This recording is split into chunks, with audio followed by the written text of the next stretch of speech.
Yeah, what I'm thinking about is that promises of a ceasefire were made and this stop of, strikes on the energy infrastructure. But in the end, we have right now Shaheds over Kiev.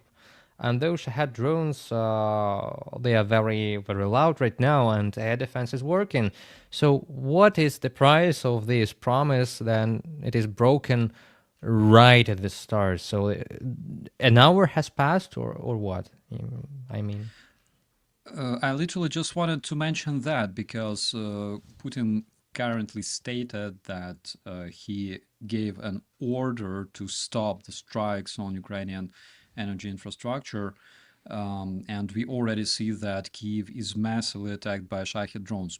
I will speak from my experience, okay? Because I remember the Minsk agreements that were made with Russia, and since 2015, since my very, very first deployment to the front lines in 2015, it was a so-called B sector. It's Kurakhove, Mariinka, Krasnohorivka, those areas, Pisky and Avdiivka.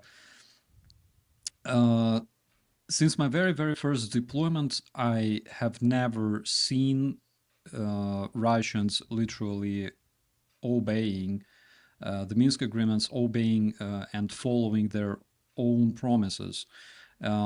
We lost men during the Russian strikes, during the Russian shellings in those days, 2019, even when we had probably the biggest ceasefire that was initiated by President Zelensky, and so our viewers could understand, when President Zelensky became a president of Ukraine, 2019, he announced the biggest ceasefire since 2014. Basically, we had our artillery withdrawn from the front lines. We had our armored vehicles and tanks withdrawn from the front line. The big artillery wasn't present there anymore to provide cover to our troops. And 2019, 2020, we were losing men because of mhm. this, because Russians, knowing that we are not attacking, that we don't have artillery, that we don't have support, they started digging like crazy, and they started shortening the distance between their positions and our positions. They were literally digging trenches in front of us, and we could not do anything. It's really naive to expect that Putin will keep his word this time, only because it's Donald Trump. People have very, I would say, wrong understanding of situation. People who support all this amazing idea and believe that Putin will not attack, because they don't understand that Putin didn't start the war because he wanted peace. I don't imagine how it works. How do you start the war if you want peace? It doesn't work like that. And the same situation here. Putin doesn't want a ceasefire because he wants peace, because he wants the war that he started himself finished. He wants to continue, and we will see probably a different version of Minsk agreements that never worked. Yeah, I remember those agreements very, very good. And actually, my father of my very good friend was in the Debaltseve cauldron, as they call it, the Debaltseve encirclement. And yeah, there were questions what we were fighting for, what we were fighting with.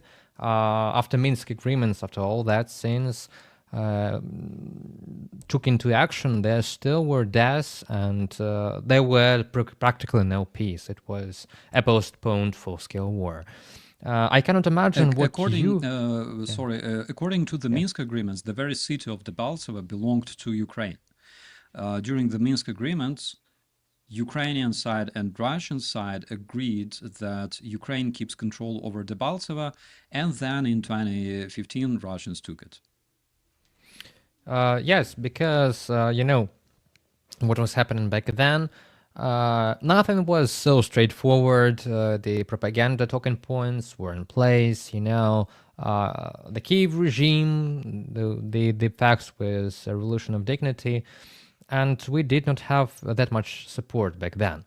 I remember that we were trying to convey, we as Ukrainian people and the media were trying to convey that this is an aggressive war, this is an invasion, but little to no much people listened back then in Europe. And of course, we had almost no external aid and external support in that time, not exactly what we were having since 2022.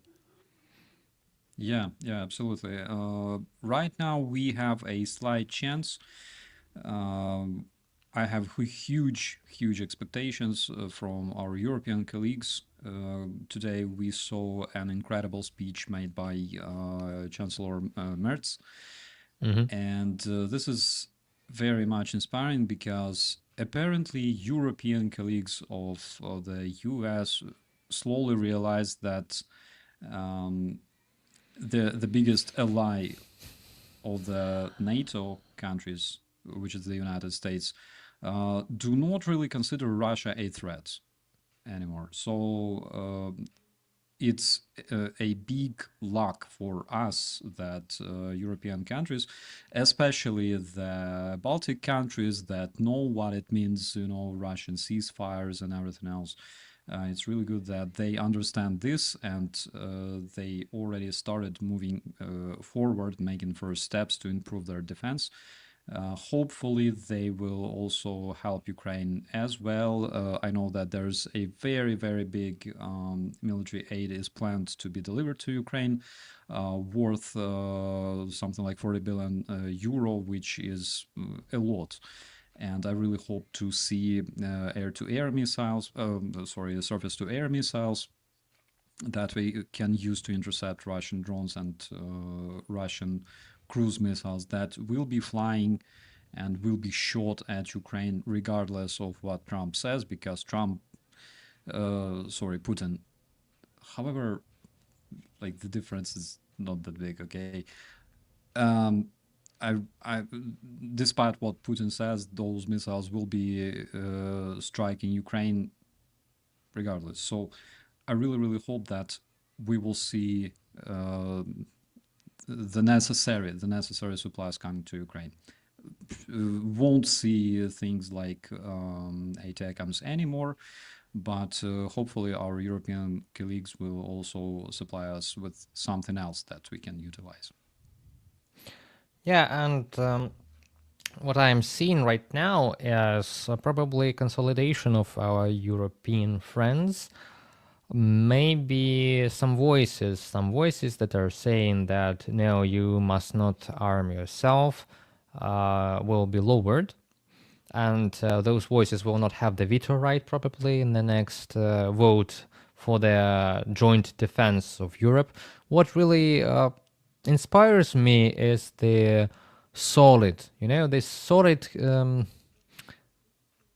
It is a promise. It is a promise, more than a promise, that Ukraine will join the European Union by 2030. We hear that from Ukrainian authorities, from European authorities. It is a concluded fact. So they have agreed upon that and accepted it. Well, it's not NATO, but I believe we are not seeing NATO anymore. Maybe NATO is not even that much of a use right now. There are rumors that all the US troops will be pulled out of Germany to Hungary. I cannot explain why exactly, but we hear those rumors. And the Baltic countries are in a great danger because, bureaucracy is the second name of many Western alliances and blocs, and well, they have those times for the bureaucratic procedures of NATO to take action in a case of a direct invasion from the east. So those are questions, they are more rhetoric ones here, I believe. And really, what was elusive just a year ago is clear now. Everyone should count on themselves, on local, regional alliances, on partners, on keeping on together. What really is exciting and really keeps me encouraged is that we're not alone here. We have Poland, Baltic states, other European partners, and are you not sure? But I've heard that Chancellor Merz is eager to transfer Taurus missiles, at least part of them, to Ukraine. Did you hear about those news, or they are just more like rumors right now? Yes, there were several, let's say, sources speaking about this. Um, they were saying that Chancellor Scholz most probably will announce delivering the Taurus missiles to Ukraine in the observable future. That would be amazing. And this, the biggest concern that I have at this point is that one of the demands, one of the conditions issued by internationally wanted war criminal Putin to Trump, according to Russians, is that all the military aid to Ukraine must be stopped. And generally speaking, Putin was talking about it with Tucker Carlson, for example, 1 year ago. That was one of his main messages to the Western audience, that military aid to Ukraine must be stopped. So my concern is, will the US pressure European countries to stop the military support to Ukraine? That is question number one. And of course, question number two, in case the Yeah, it's like the peaceful Shahed drones. They are just over our heads. I'm sorry. Keep on. Yeah, be safe, my friend, because Thank you. currently there's at least 3 Shaheds flying over Kiev right now. And question number two, in case we already have such promising news about cooperation between Elon Musk and Roscosmos. And by the way, the chief of Roscosmos was notorious Russian neo-Nazi Dmitry Rogozin. As you probably remember, he's a big anti-Semite and neo-Nazi, and he openly talks about it. If we already have such things happening, most probably, concern number two: will US also share their military intelligence with Russia? Because nothing is impossible. We already saw United States military supplies and intelligence to Ukraine being stopped. So that is concern number two, and in my opinion, that is extremely concerning. Concern number three is that most recently Trump withdrew the US from the specific international group that was documenting evidences on Russian atrocities committed in Ukraine. And they also had this group that coordinated the efforts of the US Justice Department, trying to make Putin and other war criminals face responsibility for their crimes committed against Ukraine. We're talking not only about Putin, but also Ayatollah Khamenei and Kim Jong-un and Lukashenko, who used his territory to open the gates for the Russian invasion of Ukraine. So they were also spared by Trump's decision, literally, and the crimes that were committed by Russians, for example, in Bucha and Izium, in Kherson, in all those places, they will no longer be investigated by the United States investigators. So we already see the first step being made from, investigating crimes to abstaining from it.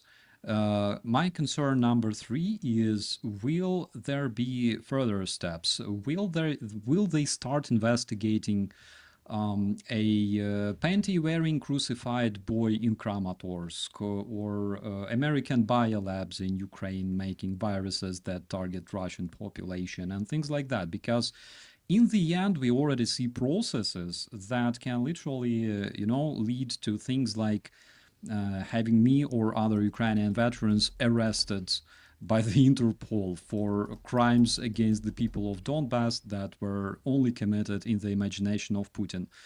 We can see things like military aid to Ukraine will be negotiated. I believe that Trump will have to put effort, because Putin asked him, will have to put effort to pressure European countries. And because I'm a bad prophet, I believe that it will happen. So we will see the pressure on the European allies of Ukraine, because Putin was begging to stop the military support to Ukraine like a crybaby all these years, right? As soon as Ukraine started receiving the land lease, the weaponry from the European countries, from the United States, Putin was literally blaming all his fails on the American weaponry, on the European weaponry. That is one of the biggest narratives, that we would take Kiev in 3 days if not for the Western weaponry. However, Ukraine only started receiving Western weaponry, I believe, 3 months later, after the Russian invasion. We had so much stockpile, so much weapons in our stockpile, so we could only last for probably 3 months in terms of artillery. And basically that's it.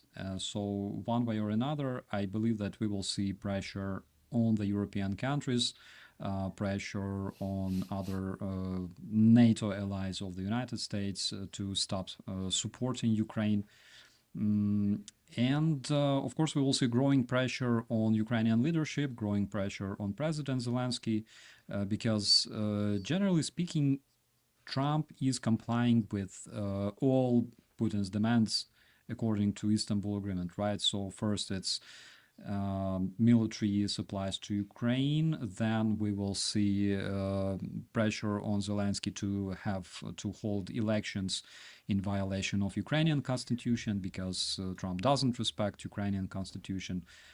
Then we will see pressure on Zelensky to give up several territories that are not controlled, by the way, fully by Russians, and things like that. That is something that I literally anticipate, because as of this moment, Trump didn't prove that he cares about Ukraine at least a bit, right? Whatever we saw at this, until this day, is literally Trump playing for Putin, aligning with him, helping him to liberate the Sudzha region from the Kursk Oblast from the Ukrainian soldiers. So we will see continuation of that. And again, I'm a bad prophet, but I don't expect anything good from this man. Well, what they might want to impose on European partners is not what they will eventually do in the end, because they have strong leaders too, and they have some teeth, I believe, because European weapons manufacturers and defense industry has been on the rise since this downfall of American weapons manufacturers. And even Volkswagen was saved from bankruptcy by Rheinmetall with propositions of military contracts. So we shall see. We shall see what comes next. But that was Operator Starsky today for UATV. It was Pavel Stelmach, your host and editor-in-chief of the channel. Thank you for being with us, for watching this, and let us hope for the best, right? Yeah, absolutely. Thank you so much for having me here, and thank you so much, all the people in the chat. Thank you, and have a nice evening. Goodbye.